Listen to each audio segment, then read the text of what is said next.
जहाँ पे हमने कॉन्सेप्ट छोड़ा था वहाँ से अब हम शुरू करेंगे।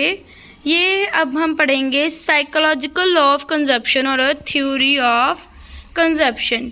ये क्या कहती है साइकोलॉजिकल लॉ? क्या कहता है कि जितनी हमारी रियल इनकम बढ़ेगी और उससे हमारी रियल कंजप्शन भी बढ़ेगी, पर जितनी हमारी इनकम बढ़ेगी उतनी कंजप्शन नहीं बढ़ेगी।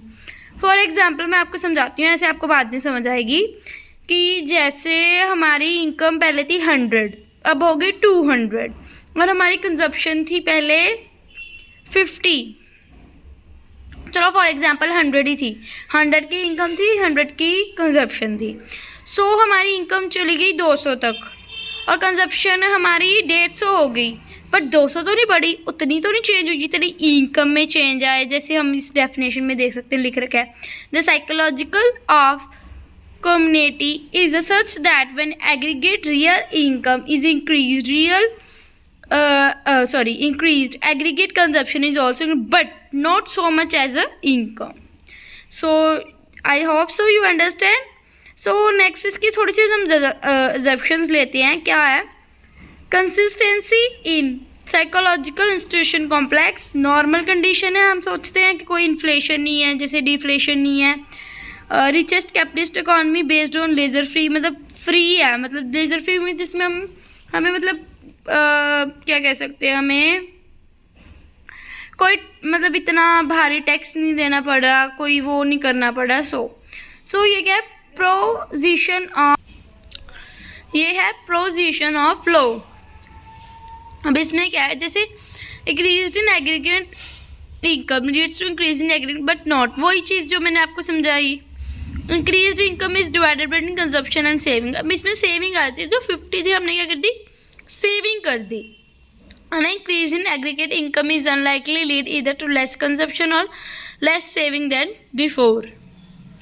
सो नेक्स्ट हमारा ये टैबुलर रिप्रेजेंटेशन है। जैसे हम दे सकते हैं, जैसे हमारी पहले इनकम थी 100, तो हमने 100 कंज्यूम कर लिया। अब हमारी इनकम हुई 200, तो हमने 150 कंज्यूम कर लिया और 50 क्या कर लिया? सेव। सो ये इसकी डायग्रामेटिक है जो हमने पहले भी ही की थी। अगर आपको और अंडरस्टैंड करनी है आप मुझे कमेंट कर सकते हैं, मैसेज कर सकते हैं पर्सनली।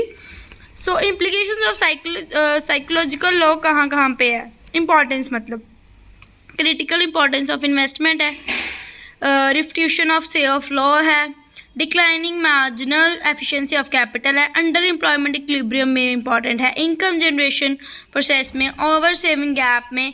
हम ये सारे पॉइंट्स आगे डिस्कस करेंगे थोड़े थोड़े करके। सर्कुलर स्टेगनेशन है, स्टेट इंटरवेंशन में, explain wages and employment, controversy है, unique nature of income propagation है, and explanation of turning point of business cycle है। अब measures of raising propensity to consume of consumption function क्या है, कि हम कैसे इसको रेज कर सकते हैं।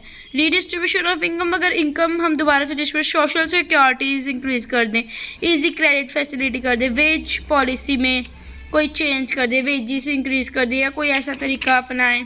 सो नेक्स्ट है अर्बनाइजेशन, एडवर्टीजमेंट एंड पब्लिसिटी से, डिमॉन्स्ट्रेशन इफेक्ट से, इंक्रीजिंग पॉपुलेशन से, development of means of transport से। सो आज मैं इतना ही पढ़ाऊँगी। कल हम न्यू चैप्टर फिर ध्यान से स्टार्ट करेंगे, वो है investment meaning and types and determinants. Like, share and subscribe.